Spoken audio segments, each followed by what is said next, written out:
वह शेर सिंह के पास पहुंची और बोली, महाराज, मुझे मेरे पूर्वजों ने सपने में बताया है कि आप कुछ दिनों के मेहमान हैं। पूर्णिमा की रात के बाद आप इस दुनिया को छोड़ देंगे, लेकिन चिंता न करें, मैं आपकी सेवा करूंगी और मेरे पूर्वजों ने कहा है कि आपको स्वर्ग की प्राप्ति होगी। शेर सिंह घबरा गया। क्या मेरी मृत्यु पूर्णिमा की रात? अब मेरे जंगल का क्या होगा? महाराज, डरे नहीं, मैं आपके साथ हूँ। आप बस मेरी सेवा करें, आपको स्वर्ग मिलेगा, ऐसा मेरे पूर्वजों ने कहा है। कि घनी हरियाली में एक गधा रहता था। वह वैद्य का काम करता था और जड़ी बूटियों का अच्छा जानकार था। इसी कारण शेर सिंह, जो जंगल का शक्तिशाली राजा था, उस पर बहुत विश्वास करता था। एक बार शेर सिंह एक अनोखी मुसीबत में फंस गया था। उसकी पीठ और शरीर के अन्य हिस्सों में असहनीय खुजली हो रही थी। न दिन चैन न रात आराम। अंत में उसने गधे को बुलाया। एकांत में शेर सिंह ने गंभीर स्वर में कहा, गधा, तुम मेरे सबसे भरोसेमंद प्राणी हो। मुझे एक ऐसी दवा चाहिए जो मेरी इस खुजली को खत्म कर दे। लेकिन सुनो, ये बात राज रहनी चाहिए।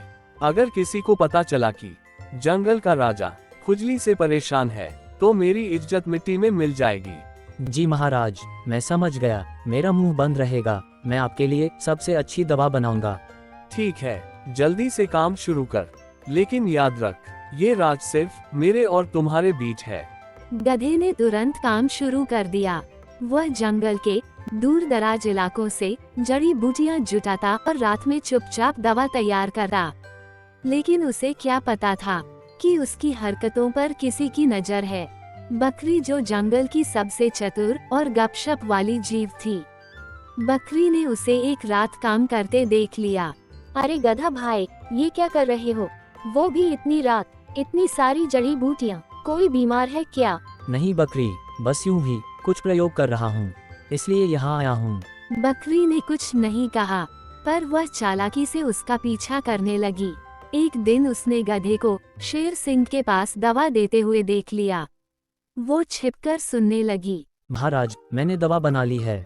ये दवा आपकी खुजली को खत्म कर देगी। बहुत खूब, इसकी खबर किसी को तो नहीं हुई? बिल्कुल भी नहीं महाराज, रात में मैं काम करता था, भला किसी को क्या मालूम चलेगा। बकरी के कानों में सब बातें उतर चुकी थी।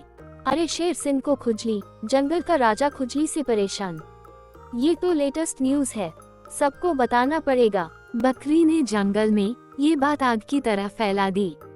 जानवर हंसी उड़ाने लगे। ये बात शेर सिंह तक पहुंची तो वह आग बबूला हो गया। गधा, तुमने मेरा भरोसा तोड़ा है। मैंने तुझे साफ कहा था कि यह राज है, फिर भी सारा जंगल मेरे मजे ले रहा है। बोल, तूने किसे बताया? महाराज, मैंने तो किसी से कुछ नहीं कहा। मेरा विश्वास कीजिए, मैं आपके राज को अपने सीने में दबा रखा था। तुझे 1 हफ्ते का वक्त देता हूँ।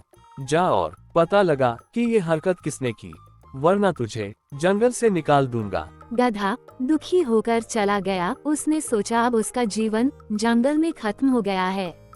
रात को वो एक पुराने बरगद के पेड़ के नीचे पहुंचा।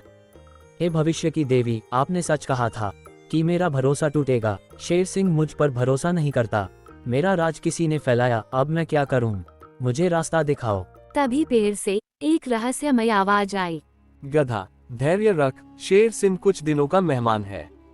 पूर्णिमा की रात के बाद वह मर जाएगा। जंगल का अगला राजा तू बनेगा।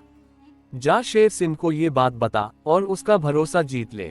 मैं जंगल का राजा? लगता है यही मौका है अपने आप को साबित करने का। गधा चौंक गया, पर उसे यह नहीं पता था कि बकरी पास ही छिपी हुई थी और सब सुन रही थी। अब बकरी के दिमाग में लालच की एक नई योजना आई। वह शेर सिंह के पास पहुंची और बोली, महाराज, मुझे मेरे पूर्वजों ने सपने में बताया है कि आप कुछ दिनों के मेहमान हैं। पूर्णिमा की रात के बाद आप इस दुनिया को छोड़ देंगे, लेकिन चिंता न करें, मैं आपकी सेवा करूंगी और मेरे पूर्वजों ने कहा है कि आपको स्वर्ग की प्राप्ति होगी। शेर सिंह घबरा गया। क्या मेरी मृत्यु पूर्णिमा की रात? अब मेरे जंगल का क्या होगा? महाराज, डरे नहीं, मैं आपके साथ हूँ। आप बस मेरी सेवा करें, आपको स्वर्ग मिलेगा, ऐसा मेरे पूर्वजों ने कहा है। बकरी ने जंगल में फिर नई अफवाह फैला दी कि शेर सिंह मरने वाला है और वह जंगल की अगली रानी बनने वाली है। जंगल में सनसनी मच गई। पूर्णिमा की रात आ गई। पूरा जंगल शेर सिंह की गुफा के पास इकट्ठा हुआ। लेकिन अगली सुबह शेर सिंह बिल्कुल स्वस्थ था और गुस्से में था। उसने दहाड़ते हुए बकरी को बुलाया। बकरी, तूने कहा था कि मैं मरने वाला हूँ और तेरी सेवा करूँ ताकि मुझे स्वर्ग मिले। रुक, अब मैं तुझे स्वर्ग पहुँचाता हूँ। महाराज, ये सब गधा ने कहा था। उसने किसी जादुई पेड़ से ये बात सुनी थी। मैं तो बस लालच में आकर फायदा उठाना चाहती थी। शेर सिंह गधे के पास पहुंचा। गधे, कहाँ है वो जादुई पेड़ जिसने मेरे मरने का दिन बताया था? महाराज, मुझे ये बताएं कि मेरे राज के बारे में आपको किसने बताया? बकरी ने मुझे सब सच सच बता दिया है। राजा बनने की लालच में उसने ये बात मुझे बताई है। महाराज, आपकी खुजली वाली बात भी यकीनन वही बकरी ने फैलाई है। जब मैं जड़ी बूटियां इकट्ठा कर रहा था तब एकमात्र उसी ने मुझे देखा था। फिर वह जादुई पेड़ की क्या बात है? महाराज, कोई जादुई पेड़ नहीं है। वह एक साधारण पेड़ था। मैंने अपने उल्लू मित्र की मदद से उसमें से आवाज निकलवाई थी। मैं जानता था जिसने भी बात फैलाई होगी वह मुझ पर नजर जरूर रखेगा। हुआ भी वैसा ही। शेर सिंह को सारा मामला समझ आ गया। शेर सिंह ने सभा बुलाई और बकरी को कटघरे में लाया। बकरी, असली गुनहगार गधा नहीं है, तुम हो। तुमने मेरी राज की बात फैलाई है। किसी के राज की बात को फैलाना सही नहीं है। तुम्हारे द्वारा किए गए इस कार्य की कठोर सजा दी जाएगी। महाराज, मगर मरने वाली बात तो गधे को पेड़ ने बताई थी। मैंने सुना और देखा भी। वह सब मेरी चाल थी बकरी। वह कोई जादुई पेड़ नहीं था। उसमें मेरा दोस्त उल्लू बैठा था। तूने मेरी इज्जत और महाराज का गुरूर सब मिट्टी में मिला दिया था। किसी भी कीमत पर मुझे तुम्हें पकड़ना ही था। बकरी, दूसरे के राज को फैलाने और राजा से गद्दारी के इल्जाम में मैं तुम्हें इस जंगल से हमेशा के लिए निकाल रहा हूँ। तुम्हारी यह आदत इस जंगल के लिए खतरनाक है।